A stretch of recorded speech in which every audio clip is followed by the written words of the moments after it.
Hello, Steve White, Steve Arts 89. Well, I'm continuing my Madonna-thon and watching the concerts. I'm up to the second concert, the Who's That Girl tour. Now, I didn't watch the concerts in order. The first concert I saw of Madonna's was the Blonde Ambition tour. My brother taped it off TV and he gave me the tape and I watched that. And then I stumbled across the Virgin tour at the local video and record store. And I guess because I bought that, they ordered in Ciao Italia, the Who's That Girl tour, live from Italy. And I must say, I kind of feel it's the middle child. You can see Madonna is evolving as an artist, but she's not quite there yet. It's hard, I find, to watch the Who's That Girl tour after seeing the Blonde Ambition tour.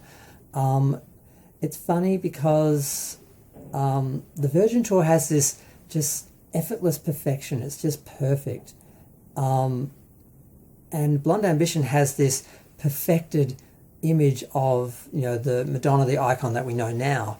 But Who's That Girl is, like I said, it's somewhere in between. It's this middle child that, for me, never works. No part of it really ever works. And I just want to make the point how much I love the Virgin Tour and Blonde Ambition, so you don't think that I am a Madonna hater for some of the things I'm about to say about this show, because it really doesn't work for me. And I've gotten in trouble with friends who love this show, and I was surprised. I didn't think anyone would love this show, but a lot of people have a lot of affection for it.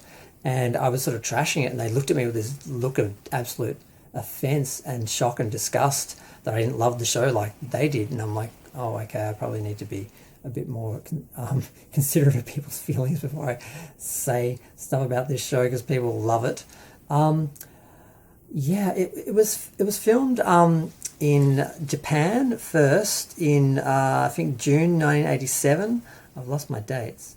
June 28, 1987 at Korakuen Stadium in Tokyo, and then it was filmed later in Italy in Comunale Stadium, and that was not actually the last show. She says it's the last show, but there was another show in Florence a couple of days after that.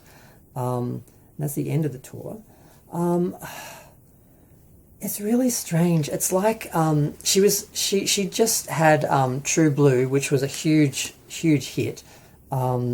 It sold like 25 million records. It was like gigantic, and she could really do no wrong. And they just threw money at her and just said, because with the Virgin tour, I think they really doubted that she could sell. And even when she was selling really well, they still doubted she could succeed internationally. So they didn't take her to the UK and Asia and Australia like they were supposed to do. They originally planned to do. They didn't really have faith in her. But at this point, she had proven them all wrong, and she just got whatever she wanted. And she tried.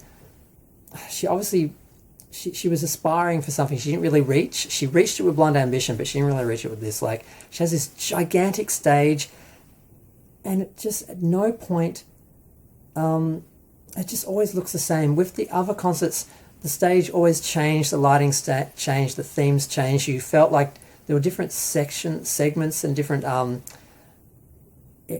parts of the tour, and they all stand out, and they're all sort of separate, and they're all different experiences. Whereas this, it's just always the same. I just feel like it's just the same stage, the same shot, the same thing over and over again.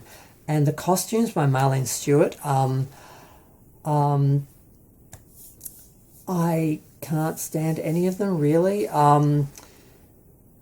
This woman, she later went on to design the costumes for Terminator 2 and the X-Files movie and a couple of other movies. But I can see why I didn't know who she was. I just think the costumes are awful. I'm sorry, but there's just nothing in this show that I really like. There's nothing I feel works. The costumes don't work. Madonna's hair, oh my God. At the end where she comes out to do, I think, Holiday, and she's actually brushed it back. Had she done like a sort of look like she had in Papa Don't Preach or something, or had they curled her hair sort of tightly like the Marilyn look she's sort of trying to emulate, it would have worked. But it's just this big buff head of hair the whole time. And I don't know if she felt like it was like she was like absorbing the light in like a spotlight or something. I don't know what she was thinking. Like she said later in interviews that, about her hair and that, like, why did nobody tell me? It's just really weird. And there's some really weird stuff in the show. Like there's a moment, there's a medley in the middle where she does some of the Like a Virgin songs, and she already seems like she's embarrassed by that era, and she just makes fun of the songs. And that was really insulting, I felt, and some other fans felt the same. They because they loved those songs, and they felt that she was making fun of them, and that was sort of making fun of the people who liked them as well. And there's a moment where she's marching down the stairs and she holds her hand up and does like the Hitler salute and puts her fingers in front of her face, like the like Hitler's mustache. And there's also the sexualization of the 13-year-old dancer, Chris Finch. Now, he wasn't actually the kid who was in the Open Your Heart video. That guy actually wasn't able to get a license. Felix Howard, that was his name. I thought it was the same guy. I didn't realize it was a different guy. And some people talked about the video. I thought the video was innocent, but this performance, she actually kisses him, and he simulates an erection with a outstretched leg, and it's sort of played sort of for laughs and cutes, but it doesn't quite play the same today. And considering Madonna is the fact that she's in her 60s now and she's still dating guys in her 20s, it seems a little creepy now, I must admit, watching it just 15, 20 minutes ago. So it's like, for me, nothing about the concert works, and I don't have anything good to say about it, except, the last part, because it's like the Like a Virgin version of all the songs on that tour are perfect. They're just perfection.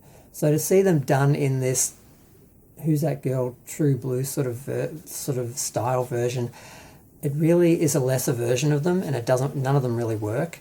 And like I said, she makes fun of some of the songs. She dresses up like Dame Edna Everage, and she does some sort of like the pre-Katy Perry sort of making fun of herself sort of thing. And the choreography is good. Shabba-Doo did a good job. I feel bad. He recently passed away. He was really good in the tour. She only had 2 male dancers, and this time she had backup singers. There were 3 of them, including Nikki and Donna, and some other black lady. I don't know who she was. She didn't last and do the next tour. And there's only 2 stages where all of them are on the stage in a group at the end, and one of the numbers a few songs for the end. But for the most part, it's just Madonna and either Shabba-Doo, or there was another dancer and Chris Finch, and then the backup dancers in the back sort of standing with the microphones, feeling very like 60s, girl band backup dancers. What else is to talk about? It actually wasn't, I was surprised to find out it wasn't the biggest selling tour of the year. Tina Turner's Break All the Rules tour was actually bigger, but she did 218 concerts. Madonna did 39 in 8 countries in 29 cities. It made $25 million, which is less than, Tina, but Tina did 218 concerts. And Tina did a lot more concerts. She did less tours, but she did more concerts. So that's how she made quite a lot of money on her tours, but she worked twice as hard and did a lot more concerts. What else is there? There's this... She doesn't really have screens. She has a front projection over the stage a lot of the times, and because the stage isn't built for it, and it's not really flat, it kind of breaks up the image sometimes. And there's a moment where she's looking at an image of herself kind of as Marilyn Monroe, and she's sort of dwarfed on the stage by this image, and she's looking at it, and there's this questioning of identity and who's that girl in the title and everything. And sort of those moments are interesting, and the moments in Papa Don't Preach and Live to Tell are kind of interesting, where they're showing different images and she's looking at different images. But it's sort of this it's not there yet, when later she really used a lot of multimedia images with the larger screens and it really worked. This really doesn't work. There's times where, and especially there's a little smaller sort of screen in the middle of the stage which doesn't capture the image the same. So you constantly have this black hole in the middle of these images. And sometimes they use it as its own little stage, but the rest of the time it's just this section of the stage that doesn't hold the light from the front projection. So just nothing about this tour works for me. And I just don't understand how it happened. Her image in some ways is like very beautiful, but the Who's That Girl, I love the film, I love the character Nikki Finn, I love the album, and and the music, it was also done by the musical director from the last film who worked on Like a Prayer. We all know Leonard. I've forgotten his name. I didn't write it down either because I just assumed I'd remember because, you know, we all know his name. He did a good job with the music, but just the image, the staging, it just never really clicks because she hasn't managed to capture that sort of truly theatrical presentation of the music that she managed to perfect in Blonde Ambition. So I'm just going to end here because I've got nothing good to say.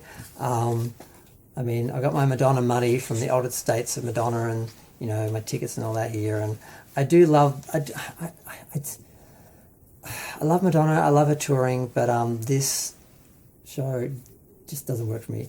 I didn't see it on TV. It was shown in Australian TV because it was shown live, it was broadcast live in Japan and released as Who's That Girl Live in Japan on video and Laserdisc. It was also released as Ciao Italia, or Ciao Italia as I called it as a kid because I didn't understand.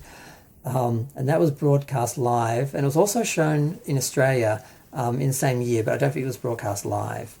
What else is there? What date was the last concert? I meant to check that. I didn't write it down because I was looking at the concert where it actually was. And yeah, September 4th. So the first show was June 14, and the last show was September 6. Oh, which is almost an anniversary. And that was in Florence. But the second last show was September 4th in Turin, and that was the one that she actually said was the last show when they were actually doing the concert. And probably for me, the best part of the concert is the last couple of numbers when she's doing, what was it, Who's That Girl?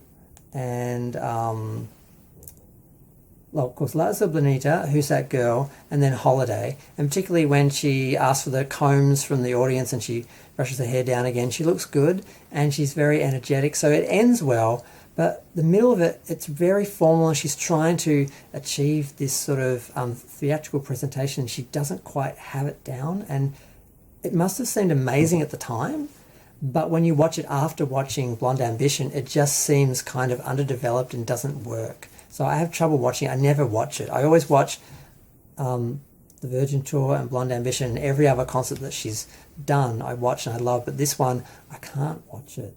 So yeah, I'm going to stop whinging, I'm going to stop complaining, I'm going to stop insulting the tour, but this is my review of it. It's the only tour of hers that didn't work. It's the only one I can't watch. The rest are pretty much all perfection and brilliance, but this one is just a fail for me.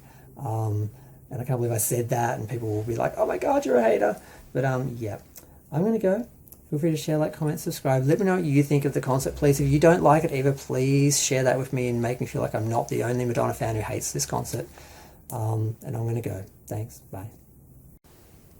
Patrick Leonard. Can't believe I forgot his name. And also, I just had to look on the Wikipedia, and Christopher Ciccone, Madonna's brother, of course, worked in wardrobe.